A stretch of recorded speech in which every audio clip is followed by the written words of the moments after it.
Welcome to Spotlight. I'm Roger Bassick. And I'm Katie Blake. Spotlight uses a special English method of broadcasting.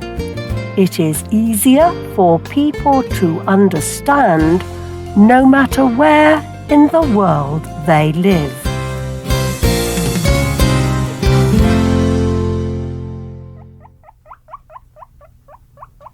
A group of hamsters run around behind bars. These small animals are a lot like mice.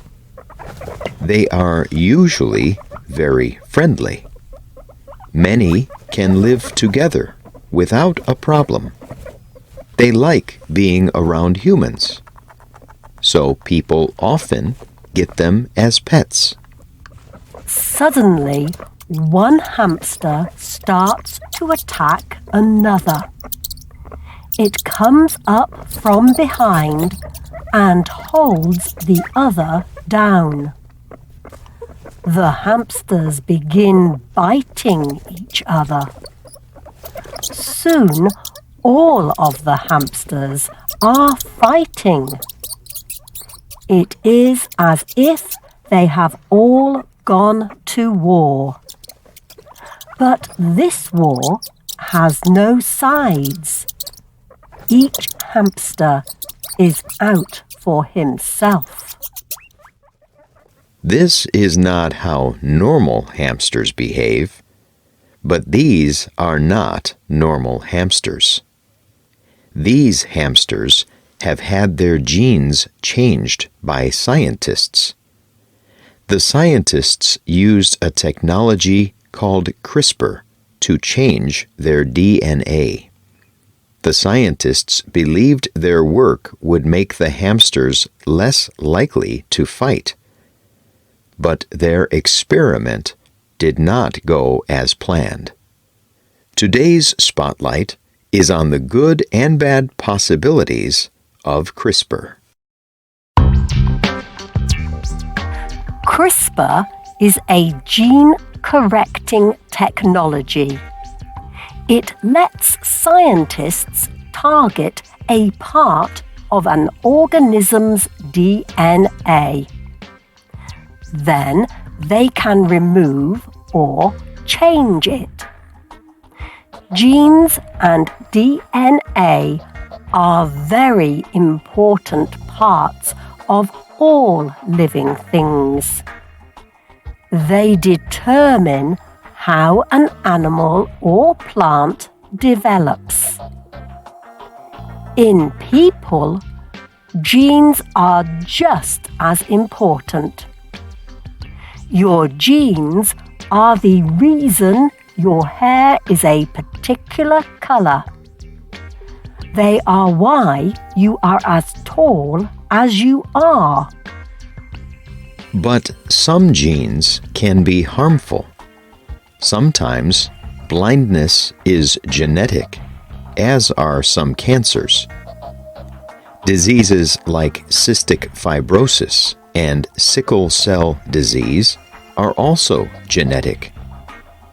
If a person has the genes for one of these diseases, she will likely develop the disease.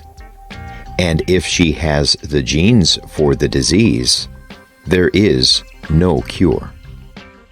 But CRISPR could change that.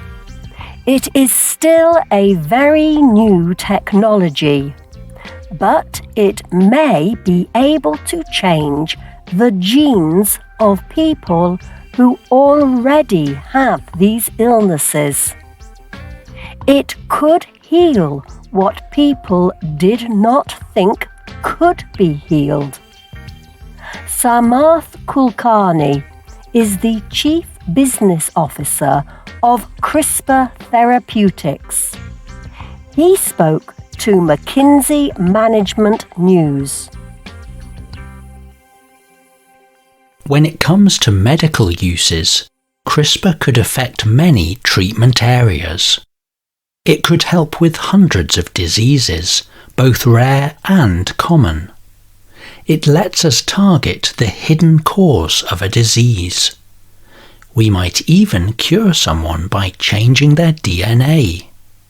Some long-term uses are extremely exciting.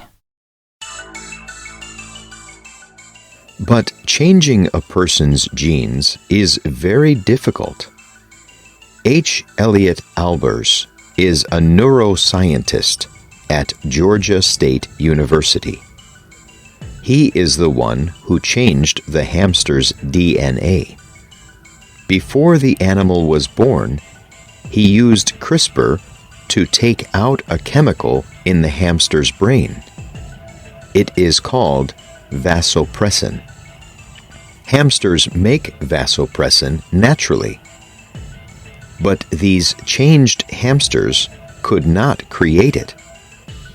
Albers also took out vasopressin receptors.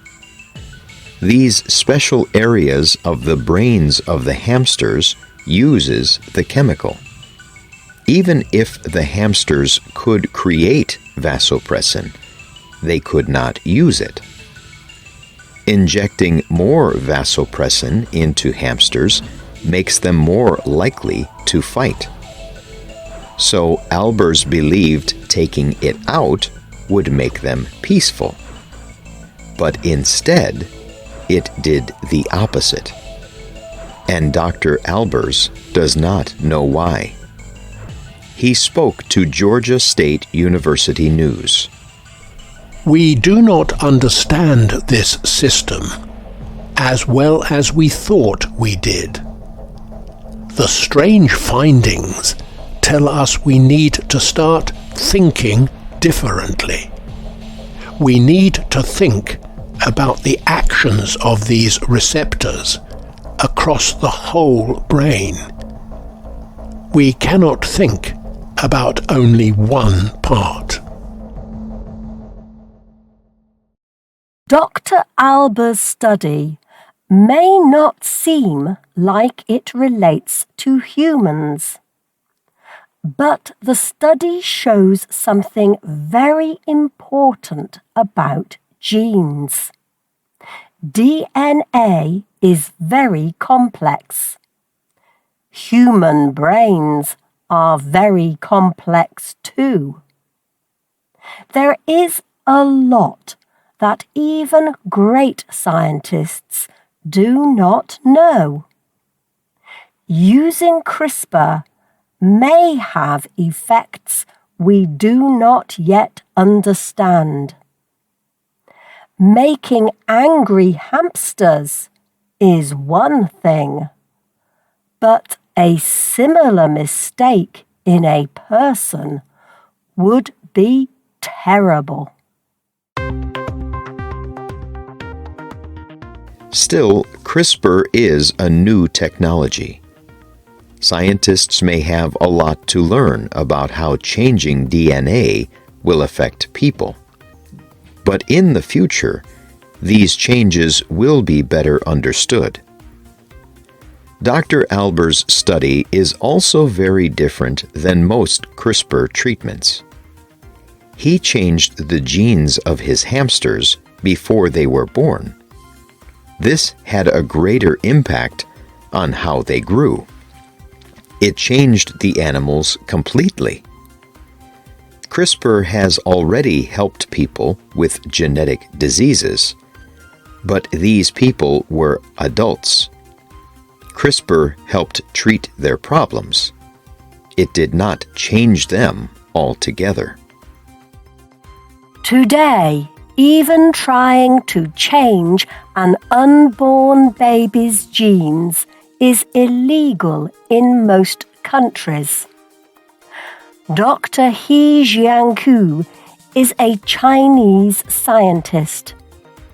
He is the only person to alter the genes of an unborn baby. But Dr. Jiankui was put in prison for his work.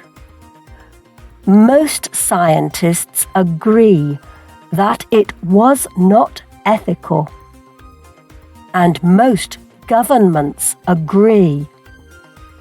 This kind of gene alteration could lead to developmental problems. It could even give the children a greater risk for cancer. But Dr. Jianqui's work was dangerous. He changed a person's life without knowing what it would do.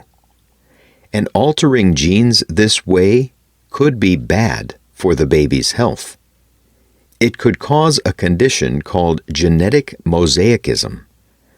Genetic mosaicism causes a person to have both normal and abnormal genetic patterns within the cells.